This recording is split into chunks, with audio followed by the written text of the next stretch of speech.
બળ પામવાનું સ્વામિનારાયણ હરે સંવત 1881ના માગસર વદી બીજને દિવસ સ્વામી શ્રી સહજાનંદજી મહારાજ શ્રી ગઢડા મધ્યે દાદા ખાચરના દરબારમાં પોતાના ઉતારાના વિશે વિરાજમાન હતા ને સર્વ શ્વેત વસ્ત્ર ધારણ કર્યા હતા ને પોતાના મુખારવિંદની આગળ ભજનાનંદ સ્વામી શ્રીમદ ભાગવતનો પાઠ કરતા હતા ને પરમહંસ તથા દેશ દેશના હરિભક્તની સભા ભરાઈને બેઠી હતી.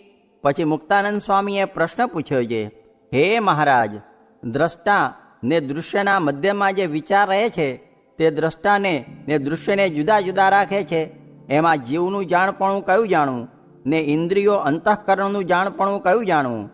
પછી શ્રીજી મહારાજ બોલ્યા છે, અમને તો એમ જણાય છે જે જેનો જીવ અતિશય બળને પામે હોય તેને તો અંતઃકરણની વૃત્તિઓ તે જીવની જ વૃત્તિ છે અને તેના 4 ક્રિયાએ કરીને 4 વિભાગ જણાય છે અને તે અંતઃકરણમાં ને ઇન્દ્રિયોમાં જાણપણું છે તે જીવનું જ છે. તે ઇન્દ્રિયો અંતઃકરણને જ્યાં ઘટિત હોય ત્યાં ચાલવા દે ને જ્યાં ઘટિત ન હોય ત્યાં ન ચાલવા દે. અને જેનો જીવ અતિશય બળને પામે હોય તેને તો ભૂંડું સ્વપ્ન પણ આવે નહીં અને જેનો જીવ નિર્બળ હોય તેને તો સાંખ્યના મતને અનુસરીને એક દ્રષ્ટા એવો જે પોતાનો આત્મા તે આત્માપણે રહેવું પણ ઇન્દ્રિયો અંતઃકરણ ભેળું ભળવું નહીં એવી રીતે સત્તા રૂપે રહેતા થતાં એનો જીવ બળને પામે છે. અને એથી પણ બળ પામવાનો એક અતિશય મોટો ઉપાય છે જે ભગવાનને ભગવાનના જે સંત તેને વિશે જેને પ્રીતિ હોય ને તેની સેવાને વિશે અતિશય શ્રદ્ધા હોય ને ભગવાનની નવધા ભક્તિએ યુક્ત હોય તેના જીવને તો તત્કાળ અતિશય બળ આવે છે. માટે જીવને બળ પામવાને અર્થે ભગવાન ને ભગવાનના ભક્તની સેવા બરોબર બીજો કોઈ ઉપાય નથી. અને વળી અમે અમારા અંતરની વાર્તા કહીએ જે જ્યારે અમે અગણોત્તરાની સાલમાં માંદા થયા હતા ત્યારે કૈલાસ ને વૈકુંઠ દેખ્યામાં આવ્યા ને નંદીશ્વરની અસવારી ને ગરુડની અસવારી પણ અમે કરી એમ અમારા દીઠામાં આવ્યું, પણ તે સામર્થ્યમાં અમને કાંઈ સારું લાગ્યું નહીં. પછી તો અમે કેવળ સત્તા રૂપે રહેવા માંડ્યું ત્યારે સર્વે ઉપાધિની શાંતિ થઈ.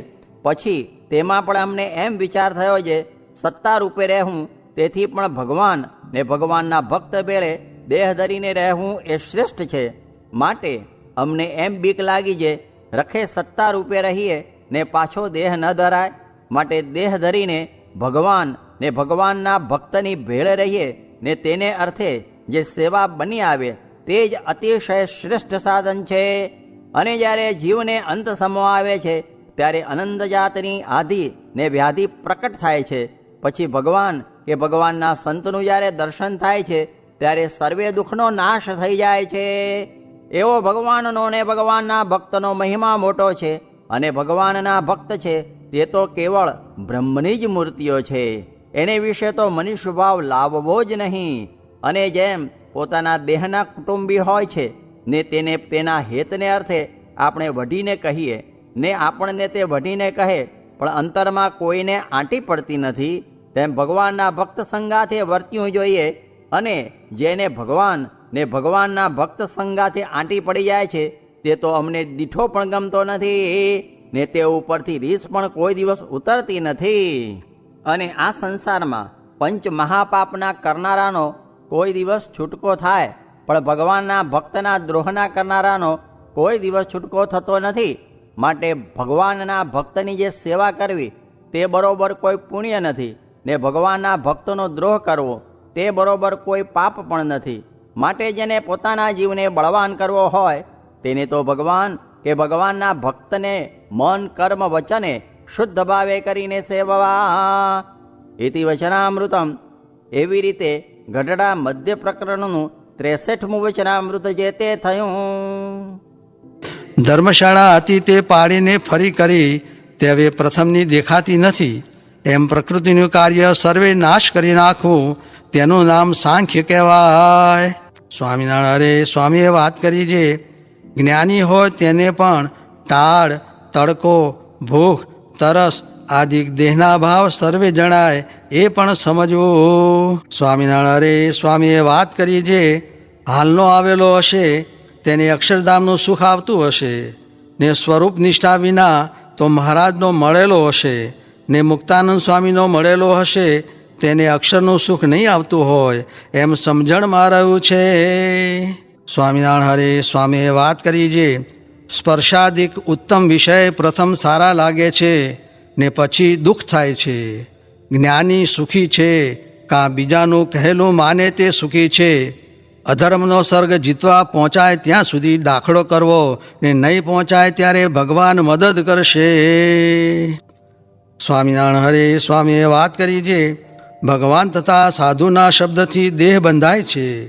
તે દેહ કરીને ભગવાન બજાય છે અને પોતાની સમજણ મૂકીને ભગવાન તથા સાધુની સમજણ પ્રમાણે ચાલવું. સ્વામિનારાયણ હરે સ્વામીએ વાત કરી છે વિષયનો પરાભવ તો એક પુરુષોત્તમ ને તેના એકાંતિક સાધુ એ બેને જ ન થાય ને તે વિના બીજો કોઈ વિષયથી નિર્લેપ રહે જ નહીં. માટે વિષયથી છેટે જ રહેવું ને ભગવાનનો પક્ષ રાખવો ને દેહને તો પોતાનું રૂપ માનવું જ નહીં. ને દેહને માને તેમાં બધા દુઃખ રહ્યા છે ને દેહને ન માને તેમાં દુઃખ જ નથી. સ્વામિનારાયણ હરે સ્વામીએ વાત કરી છે વળી કહ્યું છે અમારો વાંક કાઢશોમાં અમે કહી છૂટીએ છીએ કેમ જે વૃદ્ધ થયા તે હવે નહીં રહેવાય માટે કહીએ છીએ જે સમજીને શુદ્ધ વર્તજો નીકર જાજો ફેર પડશે.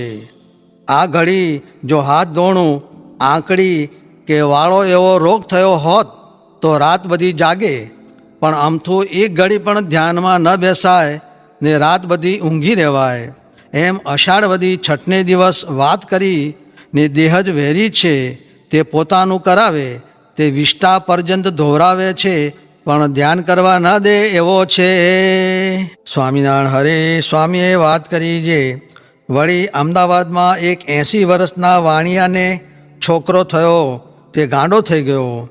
એમ કેટલાક થઈ જાય છે માટે ભગવાન ભજવા તેમાં 100 વિચાર જોઈએ ને વેપાર કરે તેમાં ખોટ પણ જાય, વૃદ્ધિ પણ થાય, વિવાહ પણ થાય, કાયટું પણ થાય તે બધું વિચારવું જોઈએ. ને જે થાય તેનો હરખ પણ ન કરવો ને શોક પણ ન કરવો. ને શોક કરે તો જ્ઞાન સ્રવી જાય ને સત્સંગમાંથી પાછું પડી જવાય. બુદ્ધિમાં જાડ્યતા આવી જાય ને તમો ગુણ વૃદ્ધિ પામી જાય ને ક્લેશે કરીને તો ગોળાનું પાણી સુકાઈ જાય છે. તે માટે જે ધંધો કરો તેમાં એમ કહેવું છે આપણે અહીં રહેવું નથી એટલે એ નાશ થઈ જાય. અરે દ્રવ્ય સારું તો શ્લોક છે જે ભૂમિરી યાતુ રસાતલમ ગુણગણ તસ્યાપ્યદો ગચ્છતુ શીલમ શૈલતટાટ પતત્વભિજન સંદહ્યતામ વહ્નિના શૌર્ય વૈરિણી વજ્રમાશુ નિપતત અર્થોસ્તુ ન કેવલમ એને કેન વિના ગુણાસ્તૃણલવ પ્રાયા સમજતા ઇમે.